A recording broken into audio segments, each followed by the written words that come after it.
Assalamualaikum warahmatullahi wabarakatuh. Anak-anakku, perkenalkan nama Ibu Novia Syukur, mengajar IPS di kelas kalian. Semoga kalian tetap semangat dan sehat selalu serta menjalankan protokol kesehatan. Baik, sebelum kita mulai pembelajaran daring IPS, marilah kita awali dengan ucapan Bismillahirrohmanirrohim. Pada hari ini, kita akan belajar tentang ruang dan interaksi antar ruang pada pembelajaran IPS bab 1 kelas 7. Apa itu ruang? Ruang tidak hanya sebatas udara yang bersentuhan dengan permukaan bumi, tetapi juga lapisan atmosfer terbawah yang mempengaruhi permukaan bumi. Ruang juga mencakup perairan yang ada di permukaan bumi seperti laut, sungai, dan danau, dan di bawah permukaan bumi seperti air tanah sampai ke kedalaman tertentu.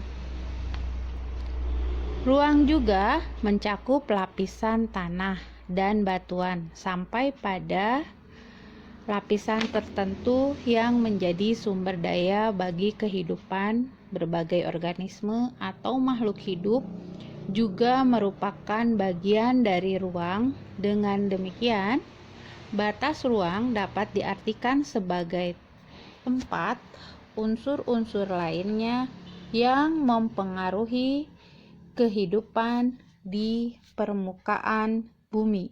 Ada beberapa kondisi saling bergantung yang diperlukan untuk terjadinya interaksi keruangan, yaitu 1. Saling melengkapi. Kondisi saling melengkapi terjadi jika ada wilayah-wilayah yang berbeda komoditas yang dihasilkannya. Misalnya, wilayah A, warung kondang, merupakan penghasil sayuran. Sedangkan wilayah B, Sukabumi, merupakan penghasil ikan.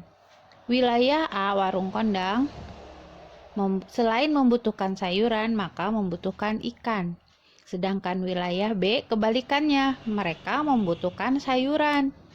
Jika masing-masing memiliki kelebihan atau surplus, maka wilayah A melakukan interaksi dengan wilayah B melalui aktivitas perdagangan atau jual beli.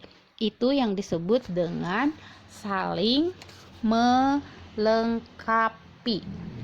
Yang kedua, kesempatan antara merupakan suatu lokasi yang menawarkan alternatif lebih baik sebagai tempat asal maupun tempat tujuan. Jika seseorang akan membeli suatu produk, maka ia akan memperhatikan faktor jarak, biaya, dan cara memperoleh produk tersebut. Contohnya, wilayah A, warung kondang, biasanya membeli ikan ke wilayah B. Namun kemudian diketahui ada wilayah C yang juga penghasil ikan. Karena wilayah C jaraknya lebih dekat dan ongkos transportasinya lebih murah, maka para pembeli ikan dari wilayah A akan beralih membeli ke wilayah C. Akibatnya apa coba? Interaksi antara wilayah A dan dengan B akan melemah. Itu yang disebut dengan kesempatan antara. Yang ketiga, kemudahan transfer. Pengangkutan barang atau juga yang memerlukan biaya. Untuk terjadinya interaksi tersebut harus lebih rendah dibandingkan dengan keuntungan yang diperoleh.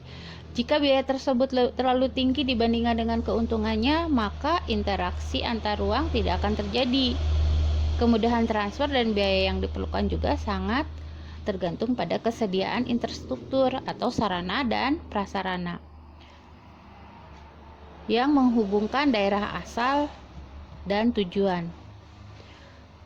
Jalan yang rusak dan yang sulit untuk dicapai akan mengurangi kemungkinan terjadinya interaksi karena biaya untuk mencapai juga akan lebih mahal. Sebagai contoh, Seseorang akan menjual sayuran dari wilayah A ke wilayah B, namun di jalan menuju wilayah B mengalami kerusakan, sehingga tidak bisa dilalui. Akibatnya, orang tersebut tidak jadi menjual sayuran ke wilayah B. Nah, itu yang disebut dengan kemudahan transfer. Sekian dulu pembelajaran IPS hari ini. Mudah-mudahan kita bertemu lagi di kesempatan yang lain. Wassalamualaikum warahmatullahi wabarakatuh.